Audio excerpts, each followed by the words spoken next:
Good morning. Welcome to your Friday morning, early morning intuitive guidance. I had to think there for a minute. So today is bitter cold out there, and someone did the paw dance before we even got business accomplished, so in we came. He kept rocketing toward the house, so we'll have to make another venture out in a while. Oh well. I'm Dr. Bonnie Nussbaum, America's kick-ass coach and psychologist. Good morning, Lucy. And actually, I came up with a new title for myself that I really like. So I'm going to launch it today and see what you all think. The Practical Rebel. I am the Practical Rebel. So I'm going to trot that one out for a while. Good morning, Gwen. It looks like a couple other people are on here too. The number's climbing. Good morning, good morning. I'm glad you're all here. Excuse my beautiful ensemble. Today is I have one more property to clean up snow at, and there's going to be some painting happening at some point, I'm hoping. We'll see how that unfolds, but you get to see me in all my glory, especially the hair. Yeah, my hair is not happy with this weather. So we just kind of do the fright wig thing. Today we are back in our wonderful book, Taking the War Out of Our Words. Good morning, Carolyn. Glad you are here. The Art of Powerful Non-Defensive Communication. And last time we did something in the book, we were working on chapter 10, which is the prediction.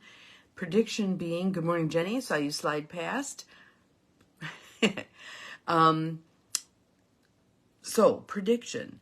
When we say what we will do, given certain circumstances, it creates predictability in our relationships, and it creates a sense of security. People know where they stand. They know what's going to happen when certain things take place, which is really helpful.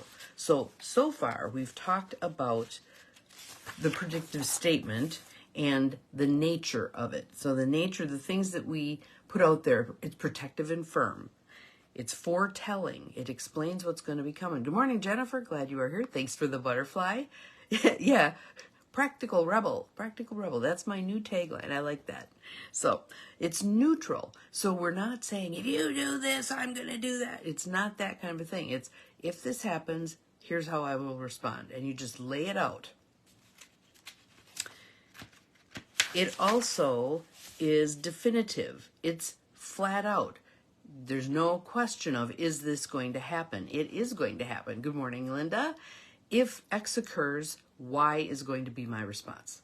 And as I said the last time when we started this chapter, good morning, Susan, don't make a prediction if you are not 100% willing to follow through on it. Otherwise, it's just a threat. If you are flat out saying, if you do X, I will do Y, and you stick with it, again, it creates that predictability, that security in a relationship. It's double-sided. It also may explain the other half of the continuum. So one of the examples that they used was, if you say to your teenager, if you mow the lawn today, you may have the car tonight for a movie.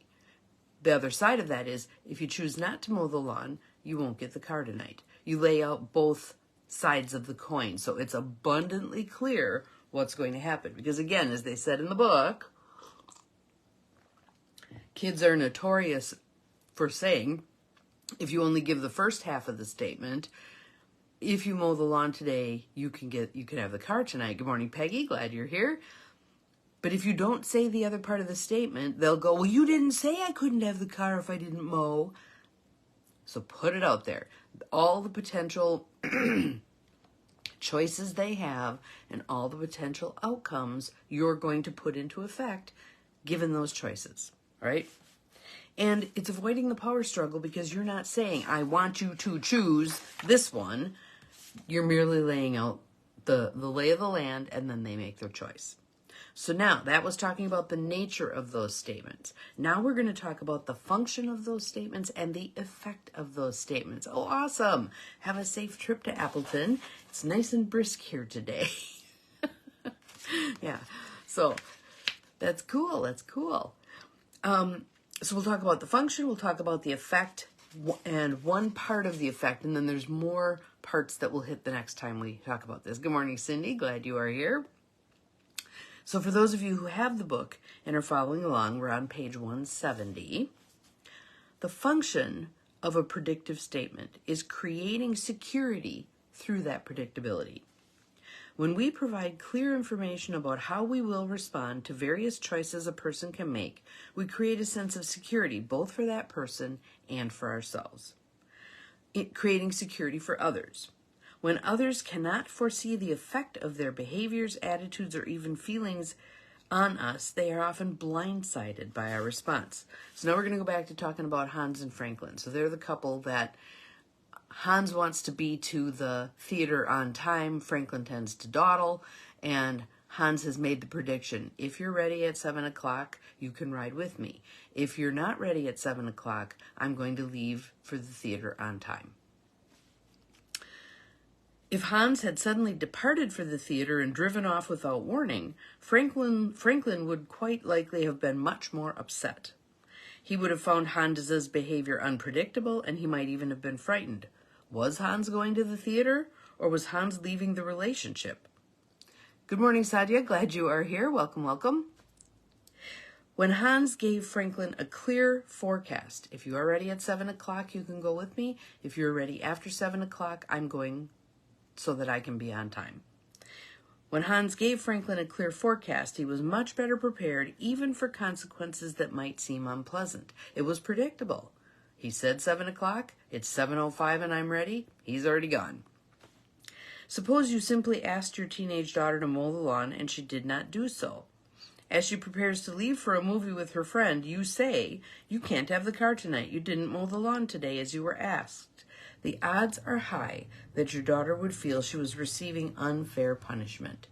She might say, "If I had known that, I would have mowed the lawn. It's not fair. You didn't tell me." So again, you're laying out all the potential consequences for all her potential choices, and then you go from there. While you might think she should know she won't get privileges if she doesn't do what you ask, she will still be jarred by a consequence she had not considered. This is more likely to cause power struggle than encourage her to follow through on her responsibilities. Most people will feel more secure and make more informed choices to the degree that they know the consequences of their behavior in advance. It also creates security for us. In addition to allowing others to anticipate the consequences of their actions, making clear predictions prepares us to handle a variety of situations with less conflict and stress. As the person making the forecast, we have security, even though we do not attempt to control what the other person does. Once Hans defined how he would consistently respond to Franklin's lateness, he felt more secure about meeting his own need to be on time. In other words, he said flat out, "If you're ready at 7 o'clock, you go with me. If you're ready after that, you go on your own," basically, because I'm already going to be gone. Once he said that, he knows what his course of action is, regardless of what Franklin does. Ultimately, if we make a non-defensive prediction, it can also provide increased security both for us and to the other person. So here's the mental preparation part. I think these questions are really good questions to ponder. So this is mental preparing for making a prediction. Am I willing to make a clear prediction about how I will react to various choices the other person might have? Am I willing to lay it out on the table? Will I accept whatever choice the other person makes? In other words, we are not trying to control what they choose to do. We're merely laying out the outcomes of their various choices. So this is detachment, people. This is us stepping back, getting out of the way of another person's sovereignty. They get to make their own choice. We're just laying out, here's what's going to happen with those various choices. And here we're looking at, is the nature of our prediction protective, foretelling, neutral, definitive, absolute, and double-sided? So all of those things we talked about in the last video from the book, is the prediction I'm about to make all of those things, okay? Now we're going to talk about the effect of having made those predictions. And the heading on this little section is effect, respect, reciprocity, and more. If your partner has a habit that you find frustrating, such as backseat driving or asking questions in an accusatory tone, the behavior may seem of little consequence to the overall picture. Yet many of us have discovered that these seemingly small issues give shape and texture to the whole relationship, whether with a professional colleague, family member, or friend. This is people getting divorced over someone leaving the cap off the toothpaste, okay? When it's death by 1,000 paper cuts, when you're not addressing the little things, seemingly little things, they become monolithic, right? Unfortunately, most of us just live with it and go for years without ever setting effective limits. But if we use predictions to disengage ourselves from even one irritating or painful habit on the part of someone else, we are likely to enhance the quality and durability of the entire relationship. Yes, you're right. Detaching does take pressure off of you because you're not being the behavior police for someone else. You're allowing them their path in life, and you're making it clear what your position is on those choices. Yes, follow through is mandatory. Again, I would strongly recommend don't make the prediction if you're not 100% sure you're going to follow through. All right? So, protecting ourselves effectively. This is our last little section here. A non-defensive prediction performs the function of protecting us as well as possible in our interactions. It is a constructive alternative to putting up with mistreatment or fighting ineffectively to get others to stop behaving in hurtful ways. It also prevents what I call constrain, explode. So the cap's off the toothpaste, 365 days a year for 12 years, and finally you've had it and you blow your partner's hair back because you're so pissed off about this toothpaste tube. How effective is that going to be? That is not, they're going to go, this person's unhinged. They're off the rails. This is not okay. When at day 3, you said, I'd really appreciate it if you put the cap on the toothpaste. Day 15, you say, I see the cap's not getting put on the toothpaste. Here's how I'm going to handle that. If the cap isn't put on the toothpaste, I'm going to stick it in a bag and put it on the cupboard so that it doesn't leak all over the sink. I'm the one who cleans the sink. I find it disrespectful that this stuff is oozing all over the sink I just cleaned, so I'm going to throw it in a bag and throw it in the cupboard. Very clear what you anticipate. And you're not pushing for, you must put the cover on the toothpaste. They get a choice. Okay? So here's Doug and Virginia. We're just now being introduced to Doug and Virginia. Doug and Virginia came to see me because Doug was feeling increasingly attracted to Marianne, a mutual friend. He realized that his marriage could be in jeopardy and was wise enough to talk to Virginia about it and to seek help. In their initial session, Doug seemed unclear about what attracted him to Marianne. He knew that he loved Virginia, but he had been feeling increasingly distant from her. When I asked him to list the qualities that drew him to Marianne, he mentioned, among other things, that she was a good listener. I just got to do a little aside on this. I had a fabulous Zoom call yesterday with a newer friend of mine, and we were talking about some joint ventures we might get into. And one of the things that she was talking about were these places where they have, I forget what she called them, but you sit at a particular bench or particular table, and you're basically sending the message, I'm here to listen. Anyone can come in, anyone can go and sit there, talk about anything they want, and this person is just going to listen. How cool is that? So I think that's awesome. Having done psychotherapy for 35 years, that's one of the things that I learned very quickly.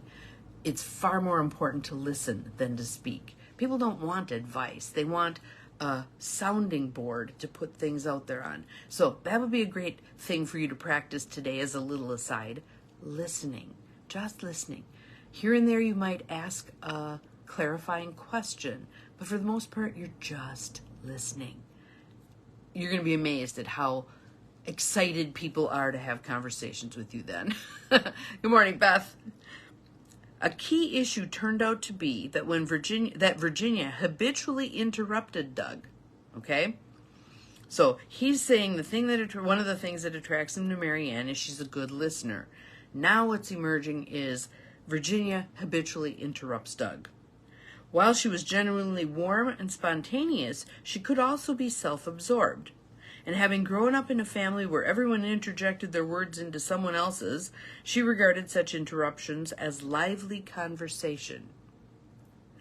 Awesome. So Gwen has an example. Her dad was a great listener. That is a huge skill. It's a gift, but it's also a skill. We all can develop it. We need to learn to be really good listeners. And we're listening to understand. We're not listening to respond. We're not listening to prepare our next yeah, but. We're listening to understand. Huge difference, okay?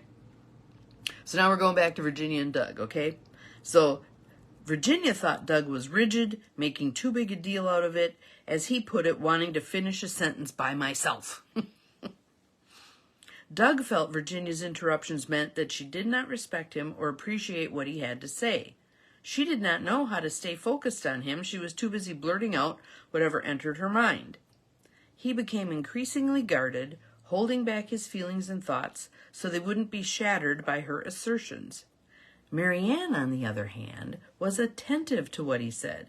He felt increasingly drawn to her and alienated from Virginia. So can you see how this thing that Virginia doesn't even see as a problem, she sees it as the normal course of a conversation, could end up destroying their marriage? This is huge. This is absolutely huge. Yes, listening to understand, not to respond. Doug learned how to make a specific prediction in order to protect himself from Virginia's interruptions, such as, if you interrupt me when I am talking, I will not continue this conversation right now. Virginia gradually began to change, to interrupt less often and listen more intently. And it might be oops, sorry, I interrupted. Go ahead. Because it's so habitual for her in the beginning, she's probably going to catch it after the fact, after she does it, okay? That's normal. That's normal. Work your way through that period of time, and pretty soon you'll be able to edit it on the front end. As she confronted her habit of interrupting, she also had to confront the issue of learning to focus on Doug when her mind was on other things. There are those of us who our minds are just like ping pong balls, shooting around all over the place, blah, blah, blah, blah, okay? Yes, excellent, Carolyn. If friends call and vent, ask, do you just need to vent or do you want help figuring this out? If all they want is for you to sit and listen, sit and listen, sit and listen. At the end, when they've vented, if you've got something really burning that you feel like you got to say, you can ask permission. I have one thought I'd like to share with you. Is that okay? And if they say, nope, don't want to hear it, shut up. Okay? She began to take time to know her own husband in new ways. Doug began to discover more about himself as well. He found that there were times he still tended to withhold his thoughts and feelings, even when Virginia was very supportive of him.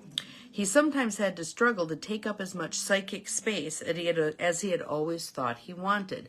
There are those of us who do that, actually a friend of mine, her son said to her, Mom, you take up very little space in the world. And that wasn't a good thing. That's not a good thing, okay? Yes, exactly. And be kind to yourself, Gwen, with the fact that your mind is all over the place trying to do 10 things at once. We've been trained to do that. Mary Kay Ash, who started Mary Kay Cosmetics, had an amazing ability to be in a room of thousands of people and focus on the person right in front of her. That was a gift that she had, that she cultivated, that many people talked about how profound that was. If they were having a conversation with her in a crowded place, they felt like they were the only one there because she was so attentive, okay? Practice. Eye contact, definitely eye contact. Turning off your phone, like going to lunch when everybody plops their phones on the table, I turn mine off and I turn it upside down. I try not to interrupt the flow of the person I'm with due to the phone, okay? That's a huge thing, all right?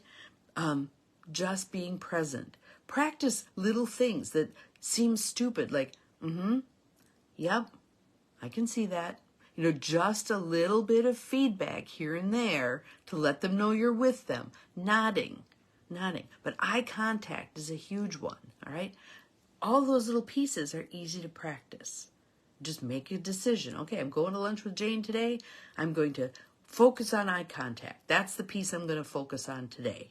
Eye contact, all right? So let's go back here. So Doug is learning some things about himself. As Virginia's getting better at paying attention to what he's saying, he's learning some things about himself. Like he still withholds information because he doesn't want to take up too much psychic space, okay? When he did share his feelings, he found that he initially felt very vulnerable. Yep. He could no longer blame Virginia when he avoided expressing himself. As he learned to be heard, he also learned how to speak. Isn't that amazing? Isn't that amazing? As he learned to be heard, he also learned to speak. The void Doug had experienced in his relationship with Virginia, the void Marianne had begun to fill, ceased to exist. A few months later, Doug reported that he was shocked to realize that when he looked at Marianne one day, he couldn't figure out why he had been attracted to her.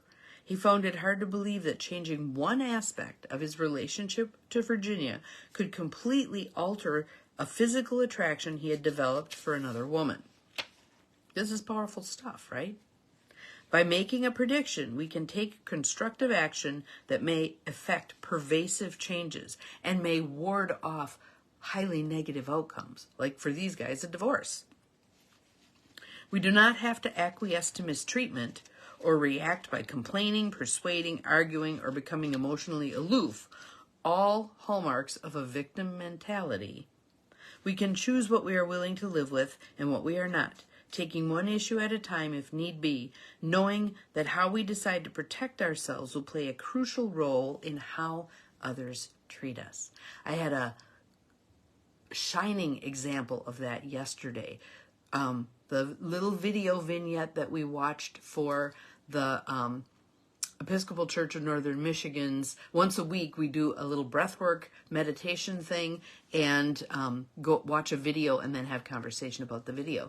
This video was of a Palestinian woman and her reaction to the Israeli occupation of her family's land, this chunk of land that they had purchased, I believe in 1916, that the Israeli government then said, nope, it's ours. They cut down 1,500 olive trees, which were vital to this Palestinian family's survival. They've been living under this occupation for years. No water, no electricity, but their choice is they're staying on their land. And they're doing so. She said, we refuse to hate. We refuse to do battle. We're just present here. We're, and it so stretched me to grow, to think about, because again, we are a warrior nation, are we not? Taking the war out of our words. Most people in that situation would fight back. And what would happen? You'd be crushed. You'd be crushed, okay? So they're finding a different way to resist, which is being kind and loving regardless of what is going on. They replanted trees, they've moved on, they're doing what they can do given very difficult situations. It was just a really powerful little video and humbling to me to see someone living her talk. She's walking her talk big time. So again, being able to speak our truth, do predictions in a neutral tone for even little things. So that's your homework for today. I want you to pick something that bugs you with somebody. We all have it, right? We all have it. Pick something that bugs you and think through, maybe write it out. How would I handle this differently the next time it happens? How will I speak my truth in terms of predictability? If this happens, if you do this, I will do this. If you do that, I will do that. There may be more than just two options. Put out however many you see, and what you intend to do with those particular options. You're kind and loving as you say this, because again, this is probably going to catch the other person off guard. Interrupting is a big deal. We've been married 12 years. I've interrupted the whole time. Why didn't you say something sooner? So then you say, Well, I watched YEMIG, and that is where I learned that I need to talk about this stuff. Put it out there, okay? But let's practice. Let's practice this predictive statement that protects us and protects the other person, all right? Have an awesome day. Remember, you are capable of far more than you think you are. We'll see you again tomorrow. Bye-bye.